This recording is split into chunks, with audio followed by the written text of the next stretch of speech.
भागवतर कथा आज प्रथम दिवस भागवत भागवत भगवान को कथार सबुठ बड़ श्रद्धा होती महाप्रभु निजे केमिति ना आमको आजिकल सत्संग आसिया समय होनी भागवत शुणा समय होना किंतु महाप्रभु को आम अधिक व्यस्त कि महाप्रभु को आम अधिक व्यस्त कि आम तो गोटे परिवार कथा बुझला बेलू आम अवस्था जहाँ महाप्रभु जगन्नाथ गोटे नुहे गोटे परिवार कथा बुझुंट गोटे ब्रह्मांड नुहे माल माल ब्रह्मांड को लोक कपड़े धारण कर शुणा समय अच्छे प्रत्येक दिन महाप्रभु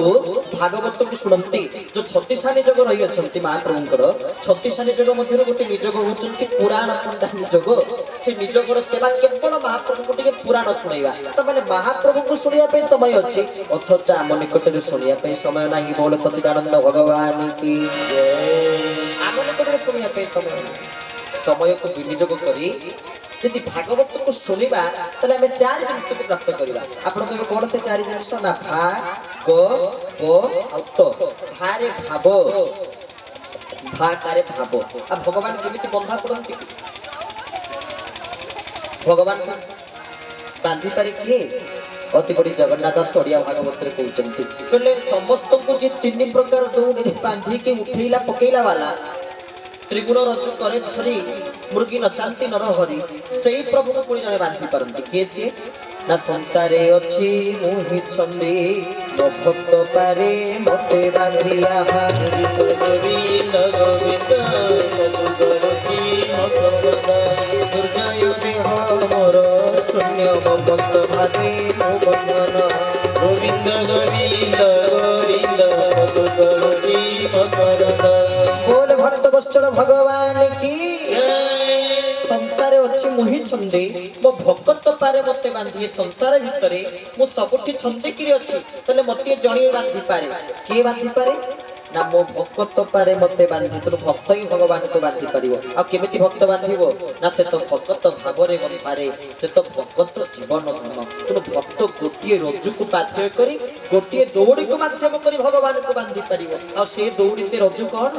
ना भाव रूपक रज्जु भाव रूपक दौड़ी आ भाव कोठी मिलिबो भाव कोठी आपण पाइबे भाव केवल साधु संत मान संग लाभ द्वारा ही प्राप्त हो संत जनक संग कले ही जीव को भक्ति प्राप्त हो एवं जीव ये माया बंधन मुक्त हो पार एकमात्र साधु संग आपण मानकर केते सौभाग्य प्रत्येक दिन साधु संत महापुरुष मानकर आगमन हबो समस्त आपण मानक निकटरे तांकर श्री मुखरु भगवत कथा आपण मानक श्रवण करिवे याटी बड़ सौभाग्यर कथा कोन थाई पारे ओहो भाग्य म मानक साधु संत मानकर संग बल रे जीव को भाव प्राप्त हुए आ भगवान को कथा बा भागवत कथा को जे श्रवण करिवे तमे कोन मिलिबे ना प्रथमे भाव प्राप्त होइबे भाव कथारे नाही भाव को निकट और भाव को दूर भगवान सेते बेले जाय कि हम निकटतर हेबे एतले भाव द्वारा भगवान को डाकिबा भाव को निकट एवं द्वितीय रे ना अभाव को दूर समस्तंकर अभाव को जे दूरीभूत करि देबे गोटे क्षण रे से होचति भावग्राही जे भाव को ग्रहण करंती बोली तांग ना होची भावग्राही भावरे ग्रहण करिवे निश्चित भाव तो भागवत को जदि सुनिए प्रथमे भाकारे भाव आ करे ज्ञान प्राप्ति हुए ज्ञान द्वारा कौन करी हुए आजिकल यदि मत आजिकल या कथा पचारिवे वर्तमान समय कथा पचारिवे ज्ञान द्वारा अहंकार करी हुए मोठू ज्ञानी सृष्टि देखिए ना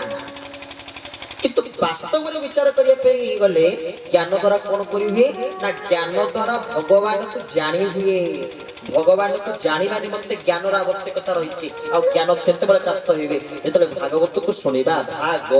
गरे ज्ञान गरे ज्ञान आ बरे ब्रह्म निजेठी ब्रह्म विराजमान करिसंती ब्रह्म अछंती निजे भगवान कृष्ण तांकर परम भक्त उद्धव को कथा देइचंती हे उद्धव